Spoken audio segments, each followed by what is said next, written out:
कि अगर मैंने इस आकृति में जो आपके सामने आकृति दिख रही है, कोण ए बी डी का मान 70 डिग्री है, तो कोण ए सी डी का मान कितना होगा? पता है?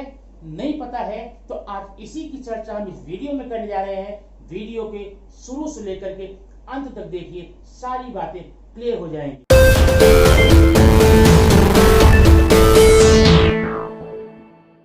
स्वागत है आपका फिर से शुक्ला एजुकेशन गैलेक्सी में। आज वृत्त संबंधी कुछ और बातों पर विचार विमर्श करेंगे, समझेंगे, देखेंगे, पढ़ेंगे।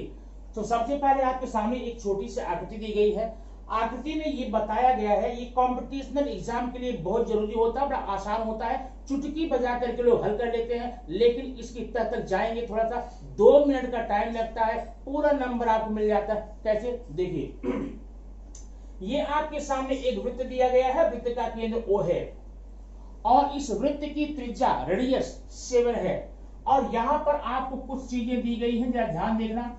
OM का मान 6 है, OT का मान 8 है, OP अगर 7 है तो आपको ये बताना है बिंदु M, बिंदु T, बिंदु P, बिंदु M, बिंदु T, बिंदु P, ये बिंदु वृत्त के बाहर होंगे या वृत्त पर होंगे या वृत्त के अंतर्भाग में होंगे। पर सिंपल क्वेश्चन होता है, आप समझ लीजिए। अब यहाँ OM, OT, OP में जो O है आपका वृत्त का केंद्र है और O से रेखा खींची गई है। OM का मान आपका 6 है। अगर हम मान लीजिए यहां से यहां आते हैं यहां पर, तो यहां पर तो 7 हो जाएगा ना, लेकिन हमें यहां नहीं आना है। OM आपका यहां कहीं होगा, बराबर है। अब आपको देखना है, अगर दी गई दूरी त्रिज्या के इक्वल है तो बिंदु आप बोलना कि वृत्त पर होगा, और दी गई दूरी त्रिज्या से कम है वह बिंदु वृत्त के अंतर्भाग में होगा, और दी गई दूरी त्रिज्या से ज्यादा है तो बिंदु वृत्त के बाहर होगा। देखते हैं, अब देखिए, आप यहां लिखेंगे OM, यहां R। अब आप OM का मान 6 है, R का मान 7 है।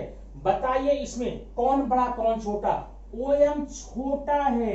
देखिए, OM त्रिज्या से छोटा है, और जब OM त्रिज्या से छोटा है तो जो ये बिंदु होगा वो वृत्त के अंतर्भाग में होगा। इस प्रकार से सिंपल क्वेश्चन निकाल सकते हैं। अगर दूसरा देखें, OT का मान कितना है? 8 है। अब बताइए OT त्रिज्या से छोटा है कि बड़ा है? भाई बड़ा है ना। और जब OT त्रिज्या से बड़ा है तो T आपका वृत्त के बाहर कहीं होगा। ठीक है। अगला है OP और इस आपका R है। OP का मान 7, R का मान ये देखो, R का मान 7 इक्वल है। और ऐसी कंडीशन में इस बिंदु को आपको वृत्त पर बोलना पड़ेगा। ये जानकारी आपको कैसी लगी कमेंट बॉक्स में जरूर बताना। है तो छोटी बातें, बड़ी इंपॉर्टेंट है, पूरी लाइफ में आपके काम आने वाला है। ठीक है। अब आइए इसके आगे चलते हैं। हम आज वृत्त के कुछ और बातों पर, कुछ और पॉइंट पर चर्चा करने वाले हैं। उसको आप ध्यान से देखेंगे तो बड़े काम की चीज होगी। वह स्कूल लाइफ में भी और कॉम्पिटिशनल लाइफ में जाएंगे तो भी। अब ये देखिए, ये आपके सामने मैंने एक वृत्त बनाया हुआ है। वृत्त अगर थोड़ा सा टेढ़ा बने तो मान लेना वृत्त है ना, वृत्त है। इसका केंद्र O है, केंद्र इसका O है, या कुछ भी मान लो, O मान लो, P मान लो, C मान लो। अब ध्यान देना, यहां पर एक बिंदु A है और यहां पर एक बिंदु B है, A और B। तो आप जरा देखें, अगर हम इसको कट कर लें यहां से तो आपको ऐसे मिलेगा, ऐसे भाग निकला ना, ऐसे A और B। अब बताइए इसका आकार कैसा है? इसका आकार मुड़ा हुआ है, धनुष के आकार का है, और धनुष को संस्कृत में बोलते हैं चाप और इंग्लिश में बोलते हैं आर्क। तो आपको इंग्लिश मीडियम के बच्चों को इसको आर्क पढ़ना होता है, हिंदी मीडियम बच्चों को चाप पढ़ना होता है। इसका मतलब ये आपका AB एक चाप है। अब बने रहना, बड़ी इंपॉर्टेंट बात आप सीखने वाले हैं। तो ये जो आपका चाप ए बी है, तो यहां पर ध्यान से देखें दो चाप बना हुआ है, एक चाप ए बी ये वाला, एक चाप ए बी इधर ऊपर वाला, दो चाप बने हैं। तो अगर ऐसी कंडीशन में मैं आपको ये बोल दूं भैया मुझे आप चाप ए बी है किधर है दिखाओ, तो आप इसको दिखाएंगे, मैं बोलूंगा नहीं नहीं मैंने इसकी बात नहीं इसकी बात की थी, और आप इसको दिखाएंगे, मैं बोलूंगा नहीं मैं तो इसकी बात की थी। तो इन उलझनों से बचने के लिए आपको एक और काम करना पड़ेगा, खास करके जब आपके वृत्त में दो ही चाप हो तब आपको यह चाप ए बी ये चाप ए बी, इस कंफ्यूजन को दूर करने के लिए इसी के बीच में एक अक्षर और डाल दो, और यहां पर एक अक्षर, अब यहां पर मैं बोल रहा हूं यहां पर नहीं, यहां डालो यहां डालो यहां डालो यहां डालो, ये वाई डाल दो। अब मैं इसको बोलूंगा चाप ए एक्स बी और ये होगा चाप ए वाई बी। अब हमें किसी प्रकार की कंफ्यूजन होने वाली नहीं है। यह काम आप अपने टेक्स्ट बुक में आने वाले प्रश्नों के लिए भी आपको करना पड़ेगा, ताकि कंफ्यूजन आपको न रह जाए, कंफ्यूजन आपका दूर हो जाए। तो आप ये समझ गए। अच्छा, अब आगे देखें चापों के और कौन कौन सी बातें होती हैं। अगर मैं, देखना ध्यान से, अगर मैं यहां पर इसको मिला दूं तो ये बन गया ए वाई बी। तो जो ए वाई बी है इसको आप एक नाम दे देना, इसको बोलते हैं अंतरलिखित कोण, अंतरलिखित कोण। ठीक है, ये आपका अंतरलिखित कोण है। जब भी मैं अंतरलिखित का नाम लूंगा प्रश्न को हल करने में, एग्जाम्पल को समझाने में तुरंत दिमाग में आना चाहिए भाई अंतरलिखित कोण जो होता है वह वृत्त के किसी बिंदु पर बनता है। ठीक है, दूसरी बात, ये अंतरलिखित कोण चाप ए बी द्वारा बनाया गया है। तो ये अंतरलिखित कोण चाप ए बी के द्वारा बनाया गया है, निर्मित किया गया है। अब एक बात और देखो, तो जब कोई पूछे कि कोण ए वाई बी कौन से चाप के द्वारा अंतरलिखित किया गया है, आप सिंपली बोलेंगे चाप ए एक्स बी के द्वारा। ठीक है, अब जरा ध्यान देना, मैंने एक कोण और बना दिया, इसका नाम एसीबी रख दिया।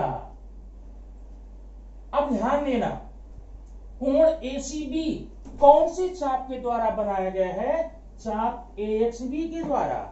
माने कोण ए वाई बी और ए सी बी ये दोनों के दोनों कोण चाप ए बी के द्वारा अंतरलिखित किए गए कोण हैं। अब इसकी खासियत समझ लो, एक ही चाप के द्वारा अंतरलिखित किए गए सारे के सारे कोण सर्वांगसम होते हैं, कांग्रुएंट होते हैं, इक्वल होते हैं। मतलब अब मैं अगर यहां पर एक कोण और बना दूं, ये बन गया आपका एडीबी।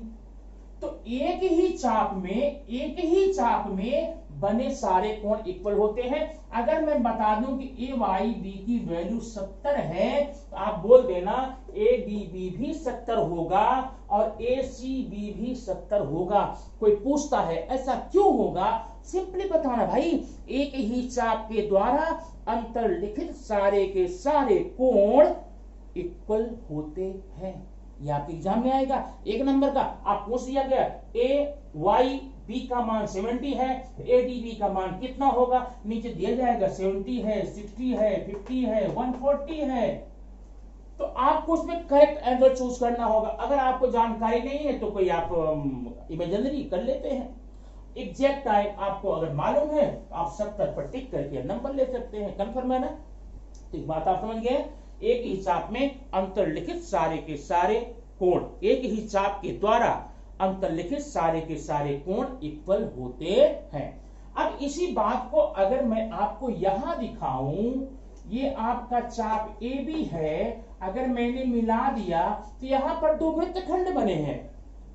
एक कल इसकी चर्चा पहले वीडियो में हुई है, नीचे वाले को बोलते हैं लघु वृत्तखंड, सॉरी दीर्घ लघु वृत्तखंड, ऊपर वाले को दीर्घ बोलते हैं। अब मैंने यहां पर बना दिया कोण, यहां बना दिया कोण, यहां बना दिया कोण, तो ये सारे के सारे कोण आप बोलेंगे एक ही वृत्तखंड में बने हैं। तो फिर वही, अब देखो ये है एक ही वृत्तखंड। अब ये वृत्तखंड किसके द्वारा बनाया गया है? इस जीवा के द्वारा। जीवा किसके द्वारा बनाएगी? चाप के द्वारा। इसका मतलब दोनों बातें एक हो गई। सारे के सारे कोण एक ही चाप के द्वारा बनाए गए हैं, या सारे के सारे कोण एक ही वृत्तखंड में बने हैं, दोनों का मतलब सेम हुआ। और यहाँ आप ये समझ लीजिए यहाँ भी सारे कोणों का मान इक्वल होगा। इसका मतलब एक ही चाप के द्वारा बना कोण इक्वल होता है और एक ही वृत्तखंड में बना कोण इक्वल होता है। ठीक है, अब इसी को हम आगे बढ़ाते हुए कुछ बातें और आपको शामिल करता हूं।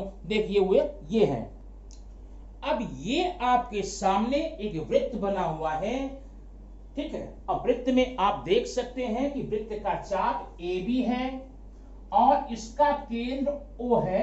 ध्यान देना, अब तक आप लोग पढ़ चुके हैं कि अगर हम इसको हम यहां से यहां पर मिला दें तो ये जो बिंदु C पर जाके मिला है, ये जो कोण ACB है, ये वाले कोण को हम अंतरलिखित कोण बोलते हैं। ओके, अच्छा, अब ये अंतरलिखित कोण किस चाप के द्वारा बना हुआ है आपको ये देखना होगा।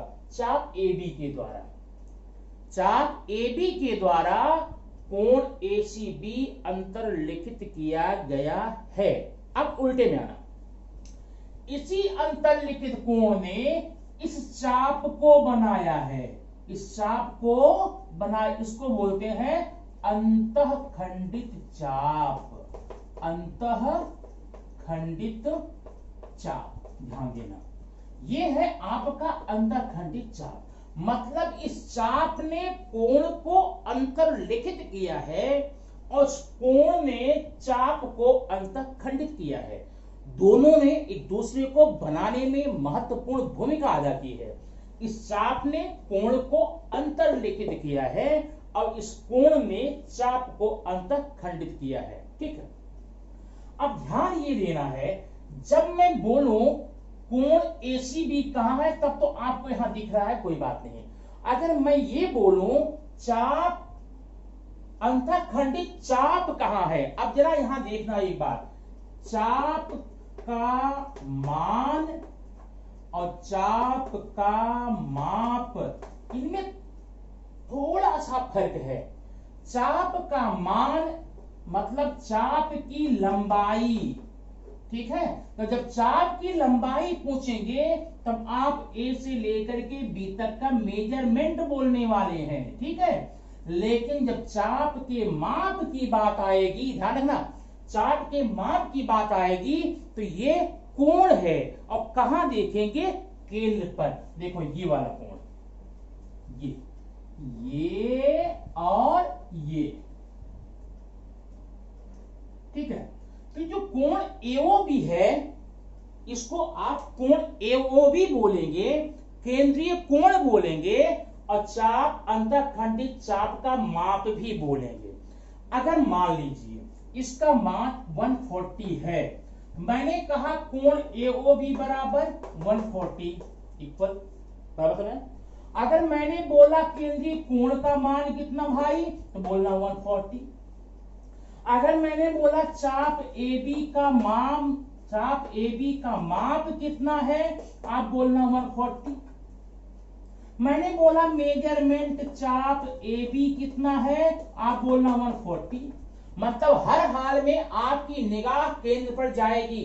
चाहे मैं कोण AOB बोलूं तो AOB तो नाम दिख रहा है, मैं केंद्रीय कोण बोलूं तब भी आप देखेंगे, अगर मैं चाप AB का माप बोलूं तब भी यही देखेंगे, या ऐसा लिखा रहेगा मेजरमेंट चाप AB, तब भी आप 140 करके बोलेंगे। ठीक है, ध्यान रखना, आपको ये बात समझ आ गई होगी। अब इसमें कुछ क्वेश्चन आपके एग्जाम में आते हैं, वो मैं यहां पर सिर्फ डिस्कस करेंगे, हम लोग समझेंगे। यह एक प्रमेय का मैटर है, आपको इसकी प्रमेय देखने के लिए आपको इसी चैनल के प्रमेय सेक्शन में जाना पड़ेगा। 2 प्लेलिस्ट आपको मिलेगी, एक प्रमेय सेक्शन है 9th क्लास के लिए, एक 10th के लिए। ठीक है, अब यहां देखना, जो अंतर्लिखित कोण होता है वह अंतःखंडित चाप के माप का आधा होता है। मतलब यहां मैं सूत्र लिख देता हूं, अंतर्लिखित कोण बराबर होता है 1/2 गुणे चाप का माप। चाप का माप ये सूत्र है, लेकिन अगर आप इस आकृति में जाएंगे तो लिखेंगे कोण ACB, ACB equal to half measurement के लिए। अब यहां लिखना कोष्टक में चाप AB। ऐसा करके आप किसी भी प्रश्न का उत्तर निकाल सकते हैं। एग्जांपल देखिए, मैंने इसका मान दे दिया है आपको 30, 60, ठीक है। कोण ACB का मान 60 है, तो कोण AOB का मान कितना होगा? सिंपल, इसका दूना ये है, इसका आधा ये है, और यहां लगा लेंगे कोण ACB मतलब क्या करेंगे 60 इक्वल टू 1/2 मेजरमेंट चाप AB। ऐसा कर लेंगे सूत्र से, और ये 2 आपका इस साइड में आएगा। 60 इंटू 2 इक्वल टू 120, मतलब आप इस चाप का माप 120 आ जाएगा। इस प्रकार से चाप के द्वारा अंतरलिखित कोण का मान निकाल सकते हैं, और अंतरलिखित कोण के द्वारा चाप का माप निकाल सकते हैं।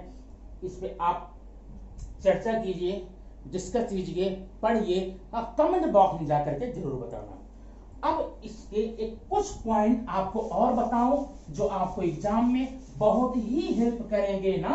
ये देखना, जैसे मैंने बना दिया एक वृत्त, यहां थोड़ा बड़ा बना रहा हूं।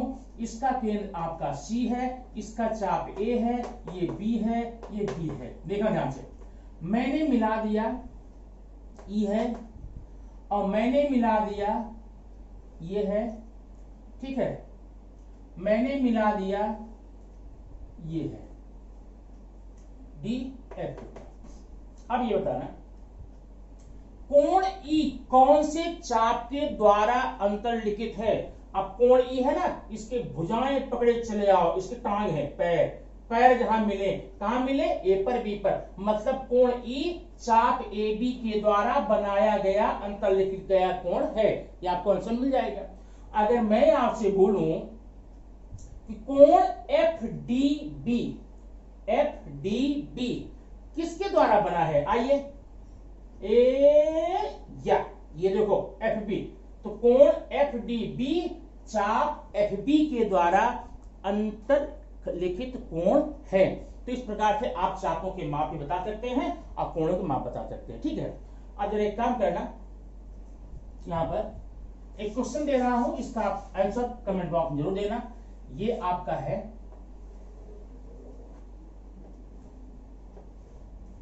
A है, B है, O है और T है, ठीक है। तो कोण AOB बराबर 80 है, तो आपको कोण ATB बराबर कितना होगा? ये आंसर आप कमेंट बॉक्स में लिखिए, प्रैक्टिस कीजिए, और इसके प्रमेय को अंतरलिखित कोण प्रमेय बोलते हैं इसको। अंतरलिखित कोण प्रमेय देखने के लिए आप प्रमेय सेक्शन में जरूर जाएं, विजिट करें, वहां आपको प्रमेय मिल जाएगी। थैंक यू वेरी मच, फिर मिलेंगे नेक्स्ट वीडियो में।